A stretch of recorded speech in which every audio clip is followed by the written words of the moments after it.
we're just chatting, it won't be shared, don't worry. If you would like to keep your camera off or change your name so it's not shared publicly, that's fine. Please do so. Please message me if you need help on how to do that. Also, I have put the link to the website page on where you can catch the recording from our first session, as I just mentioned, and the links to register for all of our future, the other 2 events now, for this a series of Barnet events. Just those 2 things. Thank you. Thank you, Catherine. As usual, a good memory aid for me because I forget these things.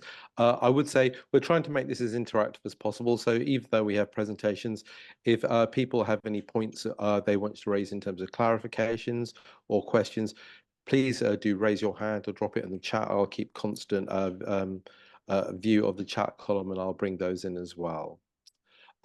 Catherine, would you mind bringing up the agenda, please?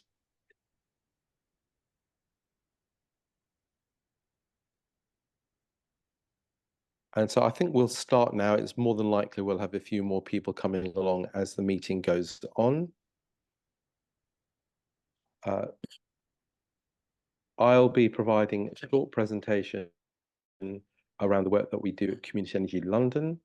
And then I think we will have then on Anna Godelman from the London Borough of Barnet, a quick update on the work of Community Energy Barnet by Sarah Taggart.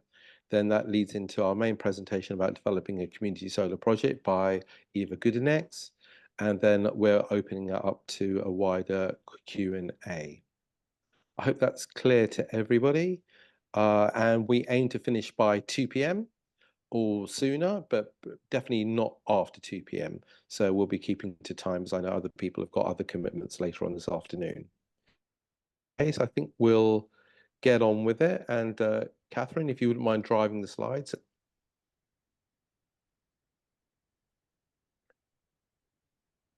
So just to say, who are we? And forgive me if you've been on this meeting before, but I will probably speed up through it. Community Energy London was formed in about 2017.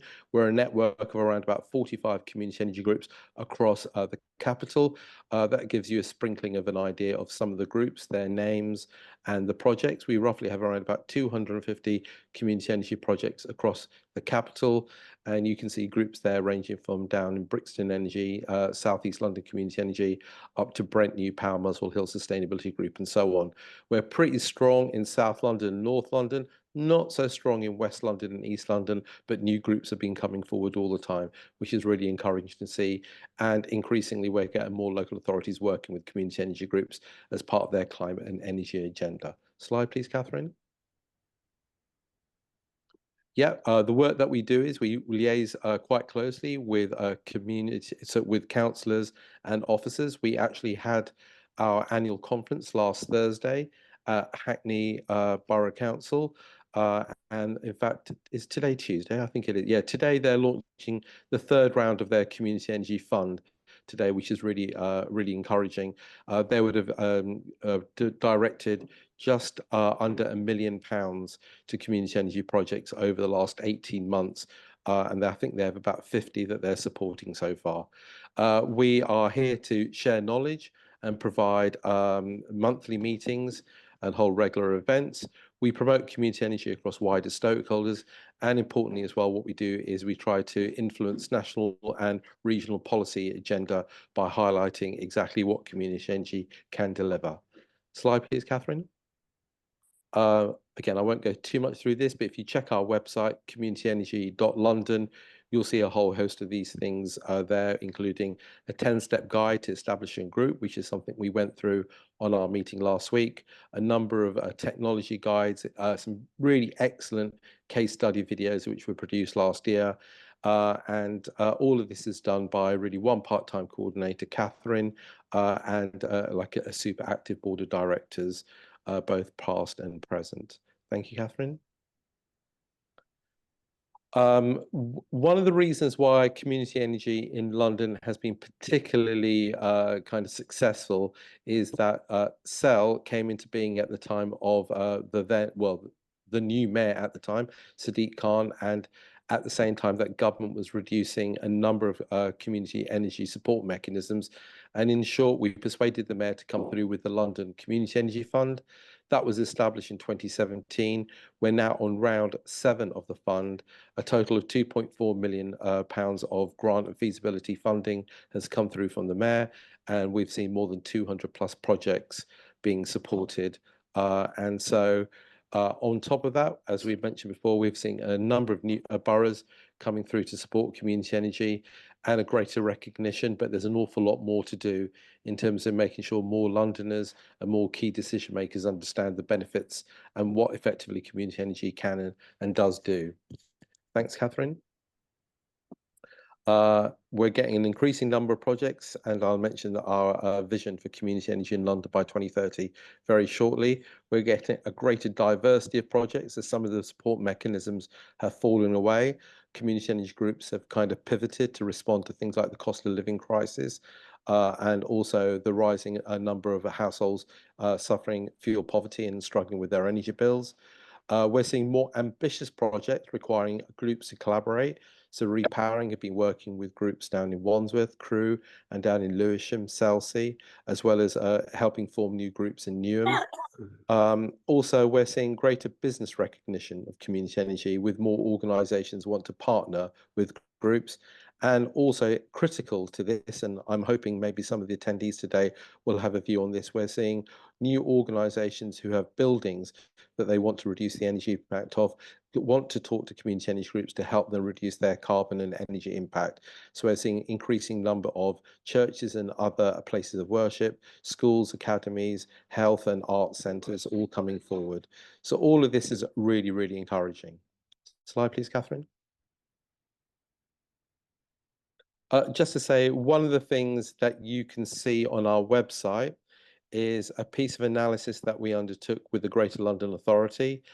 Basically, they've spent an awful lot of money with some very clever technical people developing detailed data sets on the energy characteristics of buildings in London. We asked them very nicely if we could have some of that data, and they told us to go away. We asked a second time, and they said, "Oh, okay, we'll give you some of it."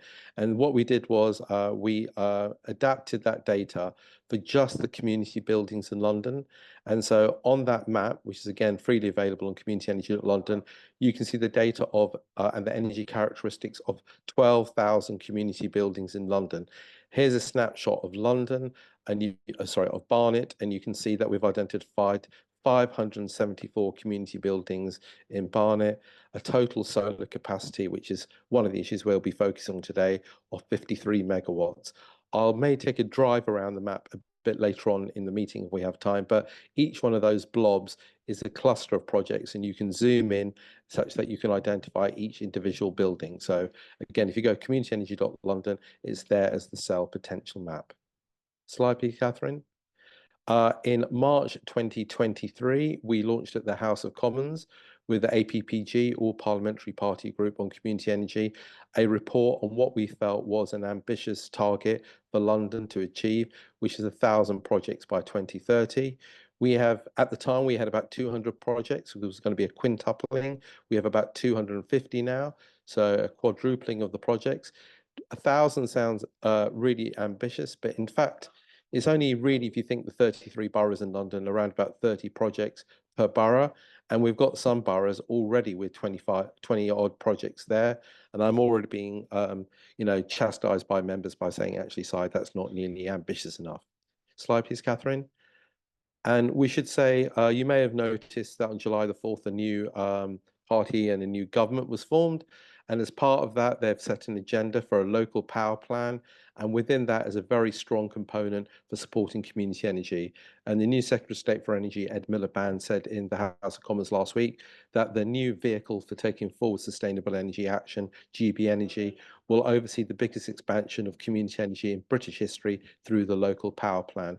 At the moment, the commitment is a £400 million per year fund on low interest loans to community energy projects and £600 million worth of grants to local authorities. So we're keen to see, well, how can that fund work? How can we collaborate with local authorities to develop literally the thousands of sites in London we know need to be improved if the UK is to achieve its net zero target? Catherine? And I think I'll stop there. I'll probably be adding a few little bits and bobs of work that Cell does as we go through.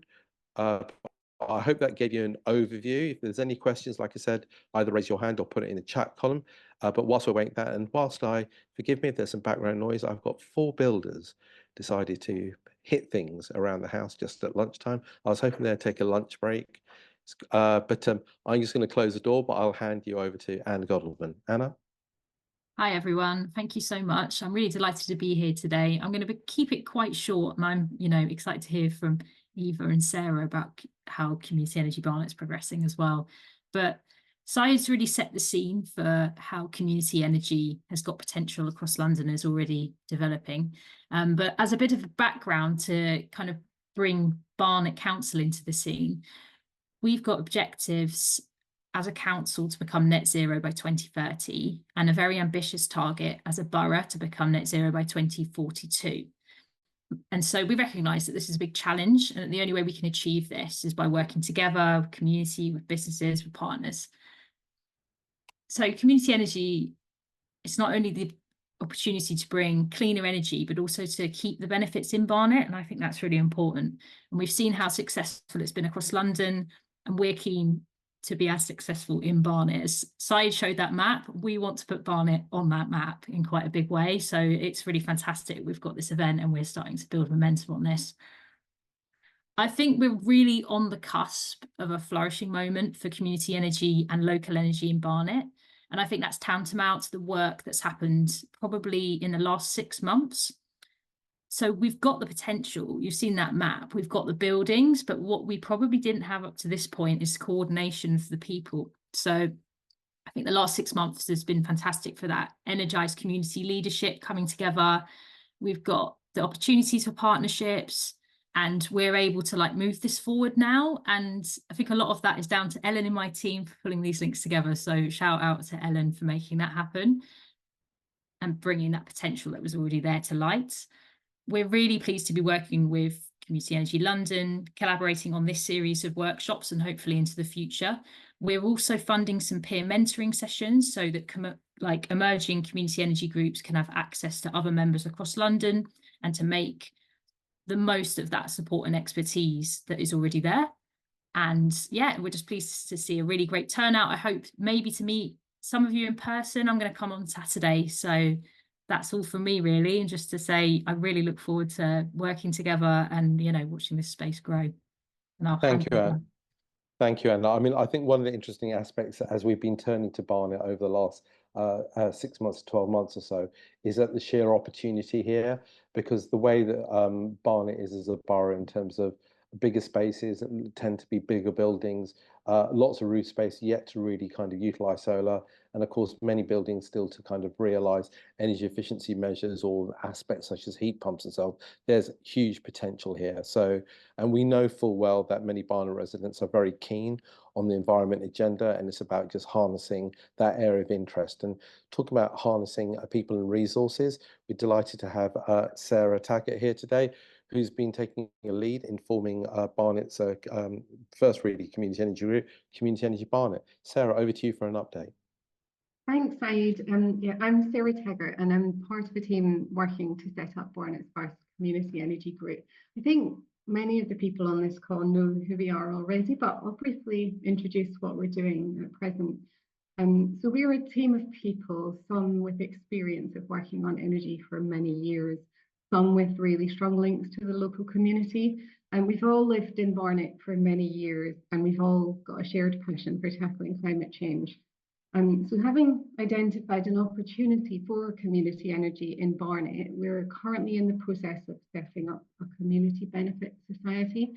So this will allow us to apply for grant funding and also to issue share offers. And we've been lucky enough to work with Repairing London, which we're really excited about, and they've secured funding to complete feasibility studies on 3 schools in Barnet. And we're also really excited about the support that we've had from Barnet Council, and we're working with them to help them reach their net zero goals. And yeah, that has been a large part thanks to Ellen, as Anna said. So just from our own experience of developing a community solar project, which is what this session's about, I'll just tell you a little bit of our story so far. All I really set out to do in the first place was put solar panels on my children's primary school. The immediate issue was how to pay for it, which led me to research various options, and that's how I came across community energy. And one thing led to another. I ended up meeting Saeed, and he suggested setting up a dedicated group for Barnet. A community solar project is not something one person can do by themselves. So I think if you want to start a solar project, your first step needs to be finding a team to work with you. And for me, this was certainly very challenging, as it's a big ask to find people who are willing to commit their time to volunteer on a project of this type with the level of responsibilities that it involves. But when I started talking to people, the idea of community energy, although it was new to nearly everybody, it sold itself, and everyone unanimously thought it was a good idea. I'm super grateful to the wonderful people who, a few of them are on this call today, who have committed to making this journey with me. Their ideas, their passion, their commitment gives me confidence that we can overcome the next big challenge for us, which is constituting our CBS. Once we achieve this, our focus will be securing grant funding and developing a financial model that will work best for the host sites in Barnet. We're really keen to see them get the benefits of the installations on their rooftops, even smaller sites, because we've had a lot of interest from church halls and other smaller sites like that. So I think our priorities at present are continuing to work with the council and also securing other sources of grant funding to, well, like Anna said, to start to put Barnet on the map for community energy. Thank you. Thanks, Sarah. And I think that one of the things that we've highlighted to many local authority leaders, that ability for community energy to bring in extra finance on the net zero agenda into their borough. So when we had our colleague Tanuja last week speak about their latest 3 school PV projects in and around Camden, they raised their, I think it was £130,000 as part of their community share offer in 4 weeks. So there's a huge ability there to raise that finance from local individuals in kind of sites that they have, you know, kind of some civic pride in. They matter to them as their place of worship or their community centre, or their kids are going to the school, or they've got a history with the school, and they actively want to kind of invest in green measures that within, you know, their neighbourhood. And that's what I think the previous government really kind of forgot about. And I think it's really great that, you know, local leaders have been recognising the ability to galvanise individuals as part of the net zero agenda.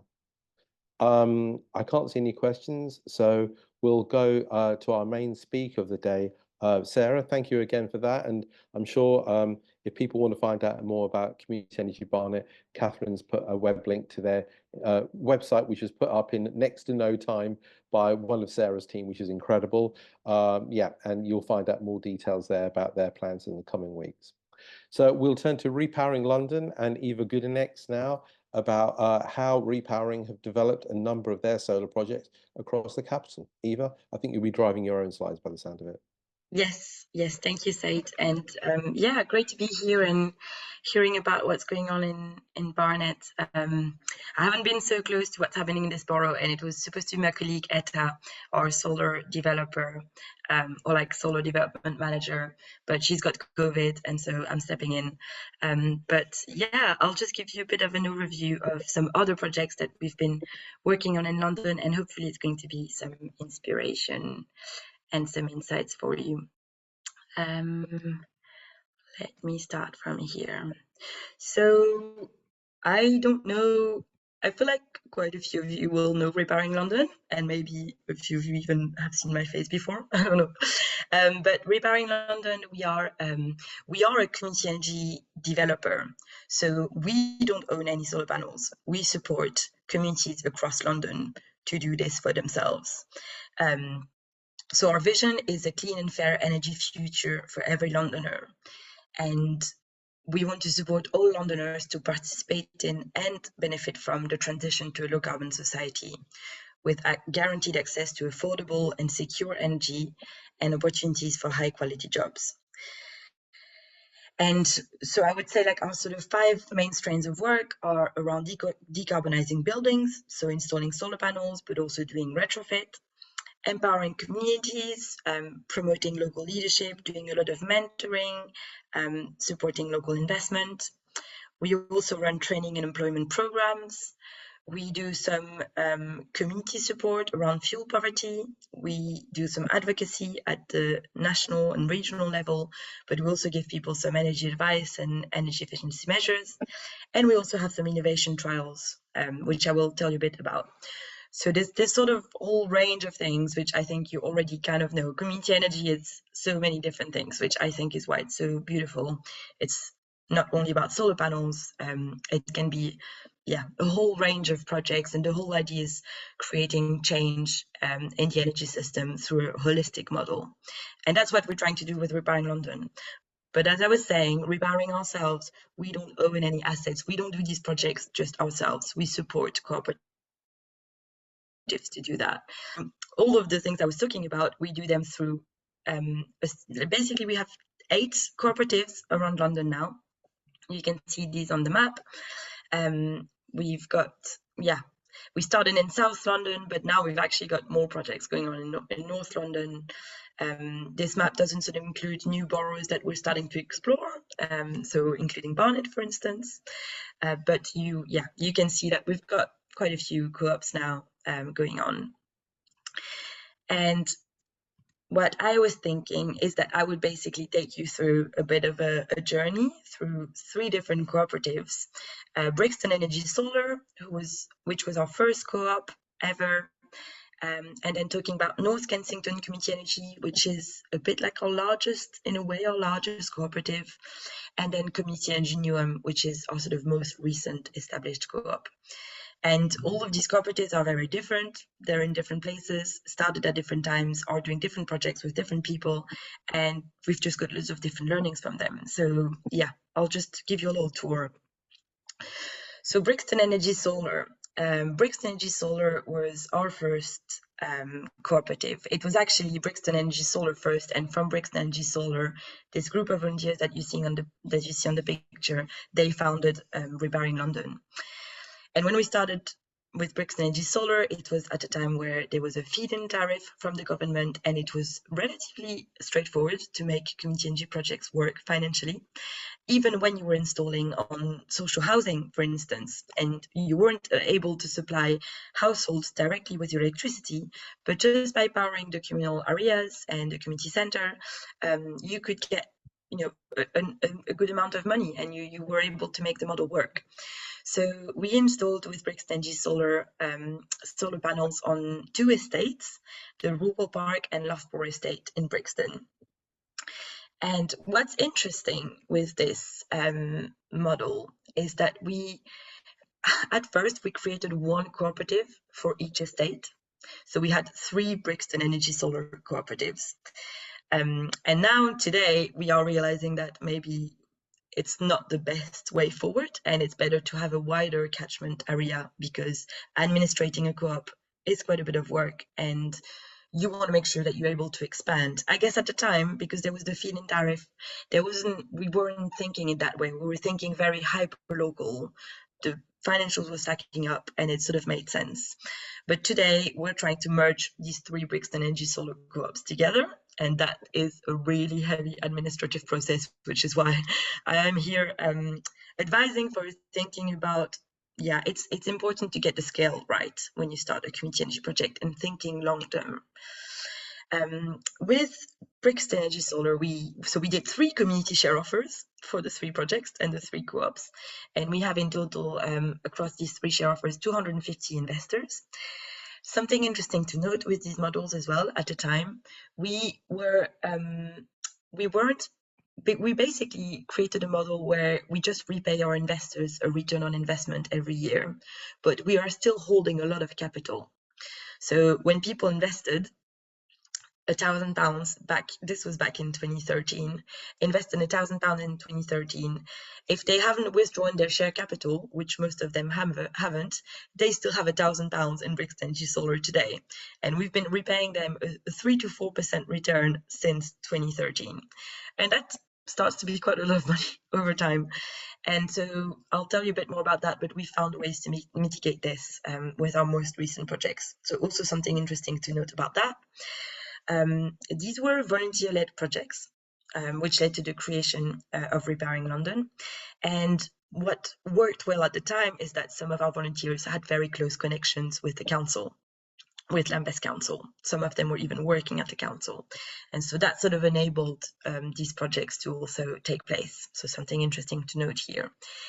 And last, with Brixton Energy Solar, so this new merged cooperative, today we're not necessarily looking at new rooftops, but we are looking at how we can grow the cooperative, let's say more vertically rather than horizontally. So rather than doing lots of more solar projects, we're looking at innovation projects that we can do. One of these projects includes home monitoring for well-being, which is an innovation project to basically look at how we can use energy efficiency measures to reduce indoor air pollution. So we've installed sensors on people's homes in Rupert Park where we have solar panels. And we're sort of monitoring that with them, trying to get them to better understand their energy consumption, how their energy consumption can influence air pollution. And yeah, this is all, it's quite a complex project, but it's very interesting because we're just looking at energy from a very different angle.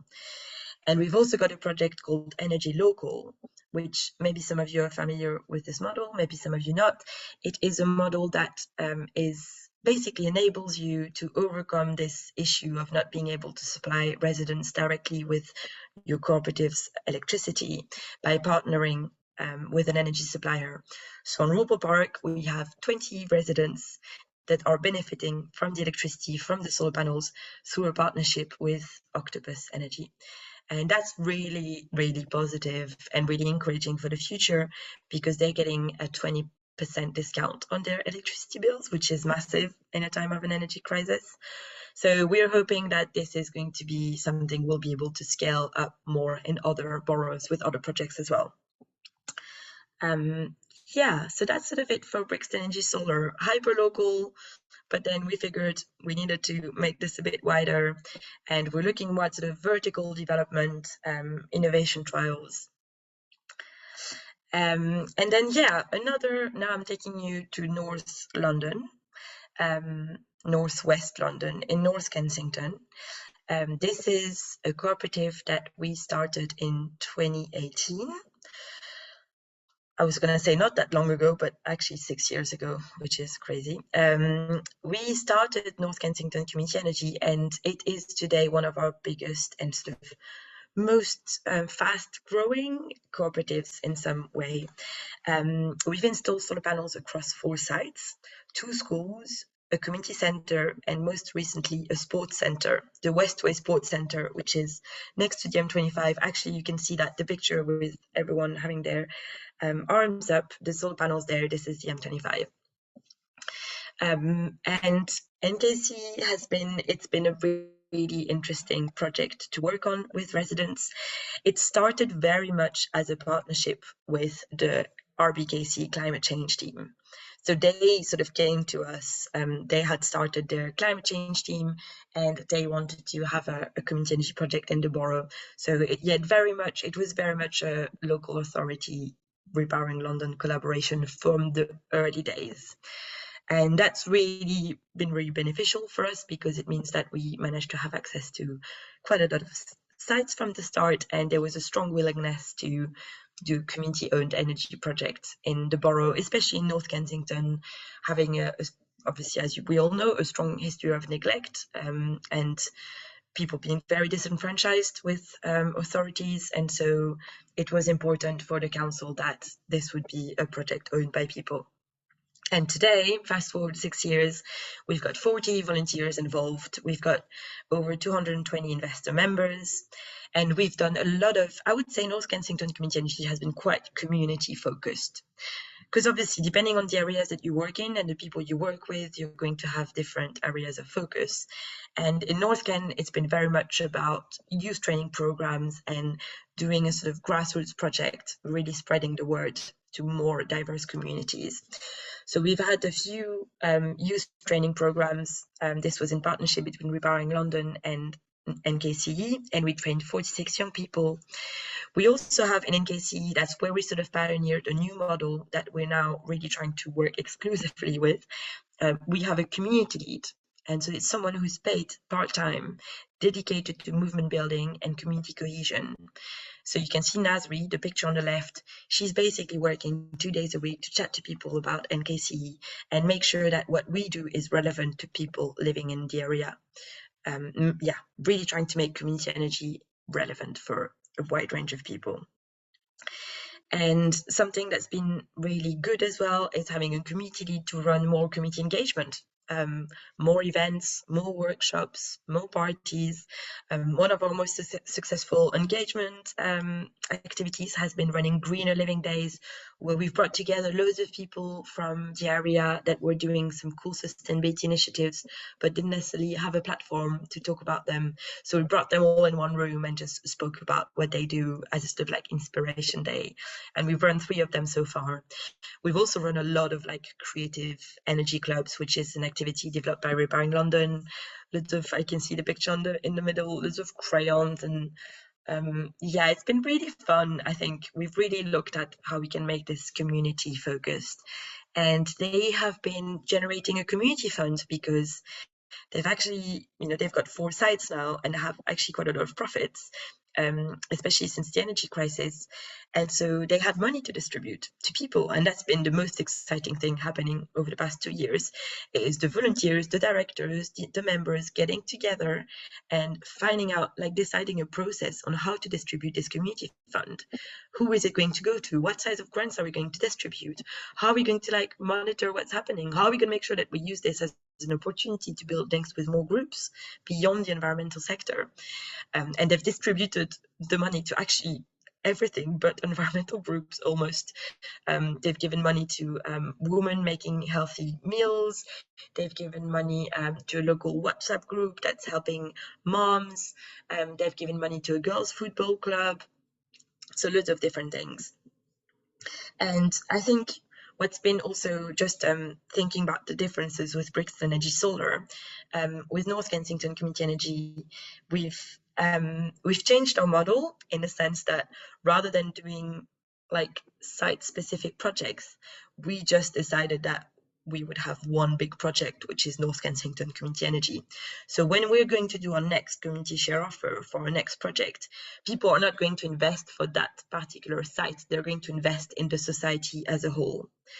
And that's just quite important to understand as a distinction, investing for a project or investing for a whole society. And maybe I'm happy to chat about this in the Q&A. But yeah, basically we're looking at the whole society. And we were quite good with NKC at finding some match funding when we ran our last community share offer to install solar panels on the Westway Sports Centre. We had some match funding from Cooperatives UK, and that's been really helpful. We also, a difference with Brixton Energy Solar, we repay investors their capital every year. It's like a form of forced withdrawal. So rather than having the issue we've got currently with Brixton Energy Solar, anyone who invests, if you invest a grand in NKC's next community share offer, over the next 20 years, we're going to pay you back £50 every year on top of your return. And that means that slowly your return on investment decreases, and at the end of the project, you don't have any money left in the society. So that's kind of the model that we're looking at today. And yeah, you can just see here, this is just to make it a bit more real, this was the community share offer flyer for our last project for the solar panels on the Westway Sports Centre. And our sort of angle back then was we thought people would be interested in 3 things: tackle climate change, support local causes, and make money, because there was a return on investment. We sort of co-created that with the group of volunteers and members. And I think what's interesting is there might be different messages that resonate with different communities. differently. And so in Newham, we might not necessarily lead with the climate change, but with the community resilience and this idea of building a borough that will be able to better face future energy crisis, for instance. So yeah, this is some good inspiration, I think, is to look at each other's share offer documents and flyers, and to better understand what kind of models we've developed, but also the language around it. And then last but not least, Community Energy Newham. Community Energy Newham, this is our most recent project. We've created the cooperative with residents in 2023, so last year. And we have already installed solar panels on 2 libraries, 433 kilowatts, and we're looking to do more. And this co-op is really fast growing. And the reason for that, again, it's like the recipe for success. We had a very strong leadership from Newham Council. So Newham Council kind of basically came to us and were like, we want a community energy partner. We know that we really want community-owned energy. We don't want to do it ourselves. We want to do it in partnership with you. And that's really enabled us to access community sites and get so many different connections. We've created very strong connections with Newham College, which I think is going to be very promising for the future. And so here, this is just a good example of what happens with a very proactive local authority that's really, yeah, they went their way to connect us with the relevant parties in the borough and to just make things happen. And that's why we've got another like 6 sites in the pipeline. What's really exciting in this borough is that we've got quite a strong focus on libraries. And I think that's great because in Newham, libraries are also forms of community centers now. They're very much like hubs where people gather and do loads of different stuff beyond books. So we're really excited to be working with community sites there. And from the start, we had a very sort of co-design approach to create a cooperative. We met with residents to decide what would be the name, the logo, what would be our priorities. We even ran a research project, a community participatory research project to create a more inclusive membership offer, because we were thinking very hard about the fact that people not everyone would have the money to invest £100 in a community energy project, and how could we create different types of membership starting from £1 that would resonate with people. We also went further in this idea of having paid people to do the work on the ground. So we not only have a community lead, but we also have a project manager in Newham dedicated to the borough and to this co-op. And I think that's just an important learning that we've had since the Brixton days, is going from an all volunteer powered group to a part-time community lead to now an almost full-time community lead with a project manager on top. And it's important because if we want these projects to be inclusive and really grow consistently, I think really as much as possible when looking for funding, thinking about including people time, paid people time is really crucial, especially if we're looking to diversify this movement. We've got a community share offer coming up in the autumn. And here again, this is a difference to what we were doing before. You'll have noticed we've already installed the solar panels. They're already on the roofs of the libraries, and yet we haven't done the community share offer. So this is because we've used a new financial mechanism through Repowering Finance. Repowering Finance has been created by Repowering, and the idea is that Repowering Finance is providing a low-cost loan to Community Energy Newham to install these solar panels when it's possible, because we always have to find the right windows of time. Sometimes you've got to go very quick and you don't have the time to run a 3 months well thought through community share offer. So we've got some money through Repowering Finance, we installed the solar panels on the libraries, and now we're going to start with the first community share offer of £50,000 to repay a part of this loan, and we'll do more in the future, but this basically gives us more flexibility. So yeah, as you can see, we basically changed our vision and our ways of working quite a lot. We've responded to political changes, and now the political changes are proving to be more positive. So we'll see also what happens. But we've tried to work, be very specific, like place-based, and really see what the people wanted in different areas. And yeah, I would say that the areas where we've had strong partnership with the council have been the sort of our strongest groups so far. We've had some areas where it didn't come from the council, it came from residents coming to us and wanting to have a community energy project in their borough. And these projects are also working, and it's also really positive, but it hasn't been as fast growing and as significant as these. And yeah, just like on challenges and opportunities, just want to make sure we've got a bit of time for questions. I think Said sort of touched on this already a little bit, but there are a few challenges in the community energy sector. Obviously, it's not all easy. There's a lot of like red tape around doing projects. We are challenging the status quo. We're doing something just really new, really different to what the energy system's been used to for the past 100 years. So it is not always simple. There are a lot of like planning regulations that sometimes make things difficult. I would add that issues around land ownership, it's not always easy to know who owns what, and that's why working with council is so important. Long horizons, we're talking like long projects, and they last 20 to 30 years. It takes time.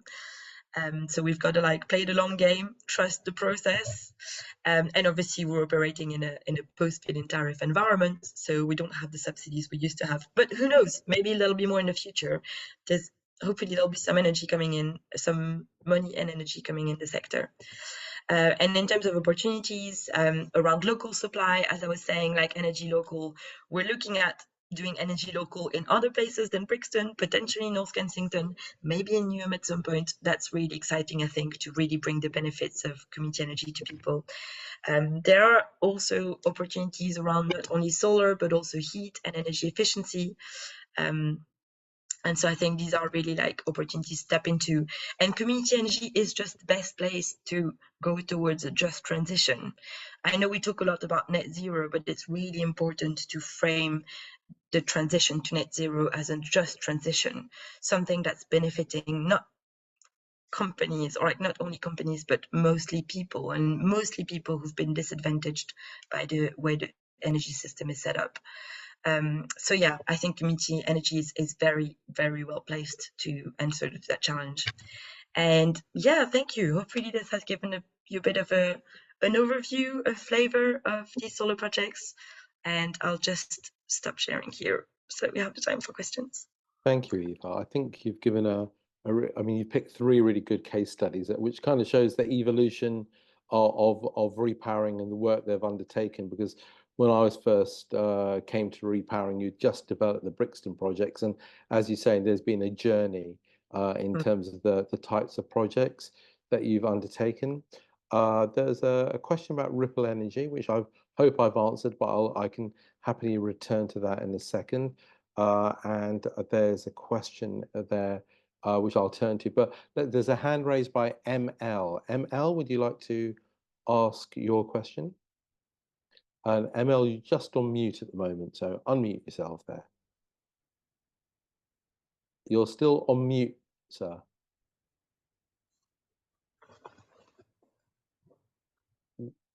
Am I the only person? Yeah, unmute. Well done. I want to ask a question about new build projects. A very Hi, practical question. Later today, I'll be attending a consultation on a new project. It's controversial, but it'll go ahead. It's on a site owned by the National Health Service. It's for NHS workers. I mean, it fits the community model, but it's a new build. So I wondered if you have experience of partnering on new builds as opposed to existing builds. And it's not immediate, but we get in with the developer's public sector body. They are persuaded by the council they'd better do this, or as part of their planning permission goodwill. What's your experience with new builds, public sector new builds? Yeah, good question. We have tried. We've definitely looked into it because we're conscious of the sort of social value requirements and the fact that community energy was very well placed to be a partner. But it's not something we've managed to get to come to fruition so far.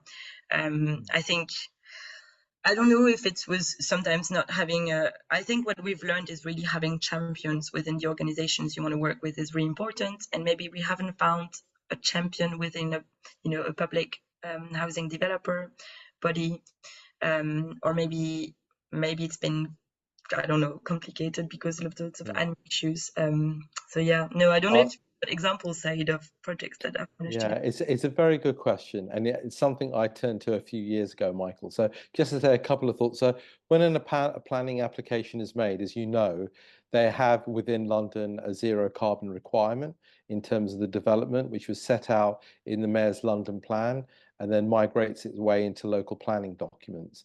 And so what we've done is we've encouraged the mayor and local authorities to say, and something for Ellen and Anna to take into account of is, you know, planners should look to perhaps collaborate with local community energy groups to find routes to develop those assets, those net zero assets, as you say.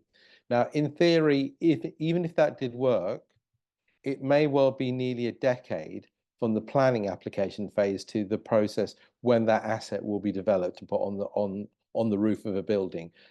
So in many instances, community energy groups just don't have that longevity in terms of, you know, being able to think about an investment some 10 years hence.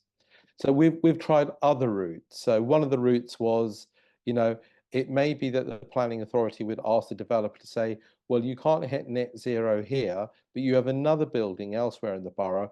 Could you achieve greater carbon savings there? And could you work with the community energy group? Or could you partner with the community energy group and look to do some of the carbon savings on existing buildings through retrofit measures? Or the route that is easiest, the local authority would ask the developer to contribute to a carbon offset fund for the carbon emissions that they can't reduce on the development. And then we encourage the borough to use the carbon offset funds to create a community energy fund, which would then go out carbon savings through projects. So there are different things, but I would hope, especially organisations like Repowering, especially as they're based in boroughs like Lambeth, where there's an awful lot of development going on. And I've spoken to Repowering about this in the past. They develop a relationship with a developer. So over the fullness of time, that time period won't be such a problem because Repowering started as a group of about 4 people when I started working with them, and they're now 25 FTE. So the fact is that they have more heft, and so that they can look at those longer timescales. But it's a really important area because we do have those net zero ambitions for new developments. So it makes sense to kind of tie in community energy and new development. Ellen, do you want to ask your question while I quickly read some of the others? Yeah, of course. Thank you. That was a great presentation. And you mentioned the change in model from Brixton to when you worked in North Kensington. And I was just wondering if you noticed that by changing that model to have that decreasing return, if that impacted the interest from potential investors, and how you communicated that kind of difference.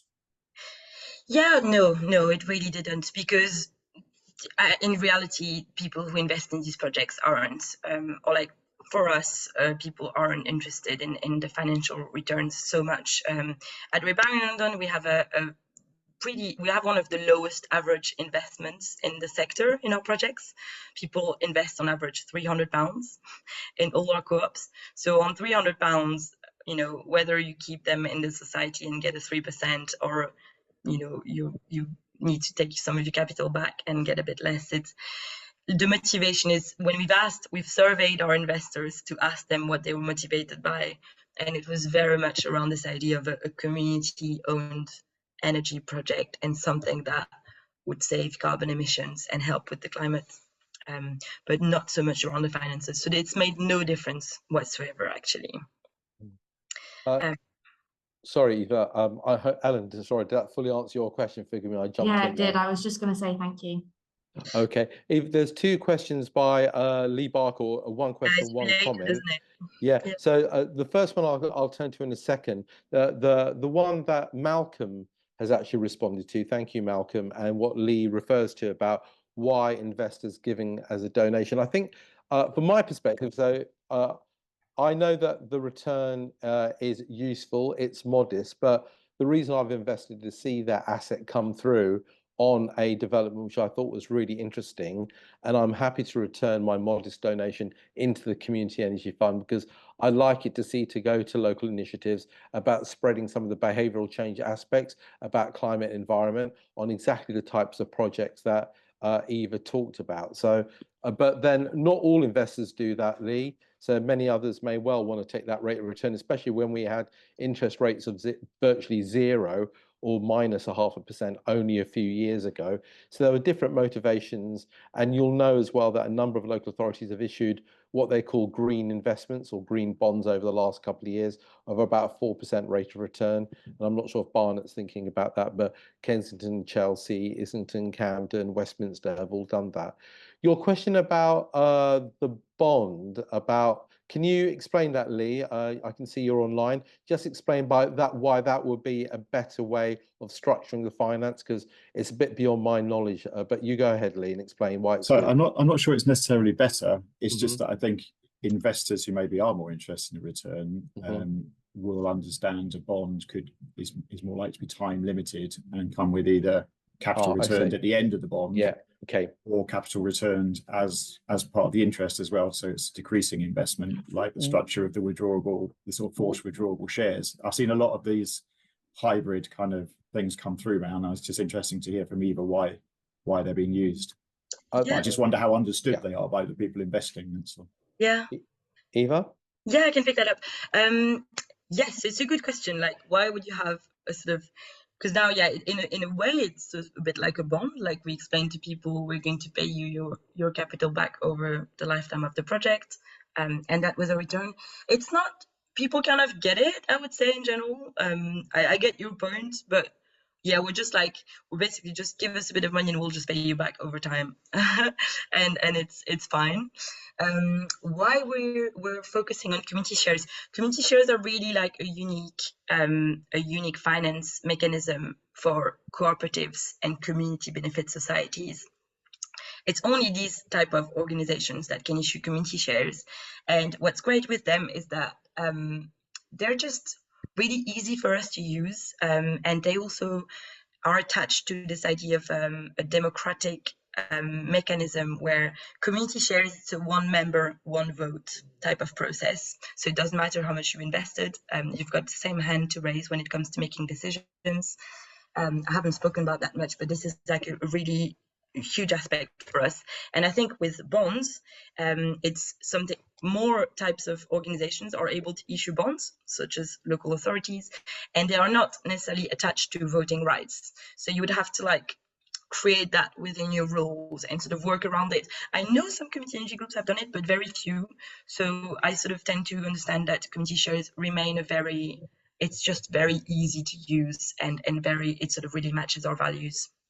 Is there a size issue as well there, Lee? Because most of the share offers for community energy groups have been all of a few 100,000 for solar investments. Would the bond necessarily need to have a higher level of investment? I don't think so necessarily. I think that's got more to do with the costs for the society of raising the finance one way or another. And I know it's very expensive whichever way you do it, or potentially very expensive. Eva? Yeah, sorry, and I think something I haven't articulated that so well in my presentation either, but the whole point of these cooperatives is that it is the members who run the cooperatives and make all the decisions regarding paying back a return, paying back the capital, spending for the community fund, doing new projects. And the difference with like community shares, basically it's the members who decide if they want to pay back some capital or not, or pay back a return or not, depending on the profits that the society is making. So Repairing London, we're very much there to coach them to do that, but they can choose to do whatever. Whereas if you issue bonds, this is like a real contract that you have with the bondholders. You have to repay them this amount. So you don't have that kind of flexibility where some of our projects during COVID have generated less electricity than what we thought. And members have got together and were like, actually, we're going to pay back a 2% rather than 3% return. Or some of our projects, we weren't able to repay the capital in a few years because we didn't have enough cash. So they were like, actually, we're going to wait until year 5. And you've got that flexibility as opposed to with bonds. Yeah. Just to say, of course, there are, I mean, the finance bit isn't my strongest point, I'm afraid, and I know my colleagues know a bit more, much more about this than I do, but there are some organisations like Schools Energy Co-op, they do larger share offers, and also there's is it called the Solar Co-op, Eva? I always forget, the big solar co-op. So there are these instances of organisations doing things at a much wider perspective. Just because of London's built environment, we've kind of done it at local investors and local projects. But I think that will change if we do see the scale of investment from things like government and councils. We'll see much more ambitious projects and much more new financing routes, I think, to these projects. So I think we've barely scratched the surface at the moment.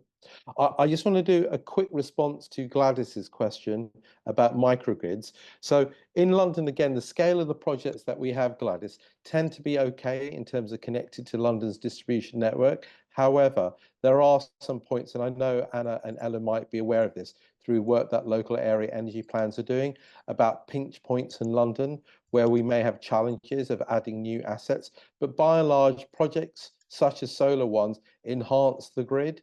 They make it more challenging in terms of monitoring, but they typically enhance the grid by making it stronger by providing local generation. So decentralized energy, by and large, enhances London's grid, and we need more of it to kind of contend with large sources of demand, like some of the data centers that have been populating West London, and the simple fact in Barnet we've seen large amounts of development around Cricklewood, and so they're going to require more demand. So why wouldn't you want to source some of your power locally to match the demands that we're developing in new housing estates in those areas? I think we're coming up to the hour.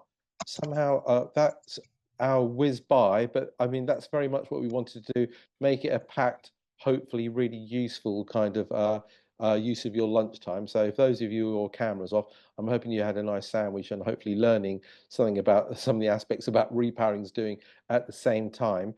We will have more resources on our website talking about solar. More importantly, we'll hopefully have some developments within the London Borough of Barnet, both through Community Energy Barnet, and we received, I think, Ellen, you might have seen it as well this morning, our colleagues from One Stonegrove will be having an event around their solar installation over in, is it Edgware? I always forget quite exactly. Yeah, it's in Edgware. It's in Edgware. So they'll be having their new solar scheme that they actually funded through a mix of their own funding, through capital grants as well, they secured. But just to say that I envisage if we have this meeting again in a year, and I think we probably will do, with much more of a stronger element of what's going on Barnet, both from the local authority and from Community Energy Barnet, and do I dare say potentially other groups as well in the borough who are actively looking to develop solar assets. We'll actually have a kind of richer kind of idea about what the potential is of making Barnet net zero, and how these local assets can really work with the local community to kind of provide local green, clean energy. If that's the case, Gladys, I think my colleague Catherine will just drop you an email with contact details. Thank you everybody to come along. And just to say, don't forget, our third online seminar is Wednesday lunchtime, looking at retrofit buildings. Friday. Right, what did I say? You said Wednesday. I meant Friday. I was just testing if Catherine was awake still.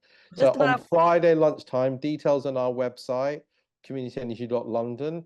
And so do please come along to that one. We'll also have the Cricklewood Terraces group. I've got a feeling I've got their name wrong, talking about their initiative in the west of the borough, which will be really brilliant as well. So it'll be another packed hour. And again, if you fancy a visit to Muswell Hill on Saturday, possibly more challenging for Gladys, I think, who's a bit further afield than some other delegates here, but we'd like to see you there as well. Thank you again to Barnet. Thank you to Sarah and to Catherine for hosting the event, and also especially to Eva as well, and Anna and Ellen and colleagues from Barnet in terms of these meetings. We look forward to seeing you again soon. Thanks again. Thanks, everyone. Thanks, everyone. Bye-bye. Take care. Bye.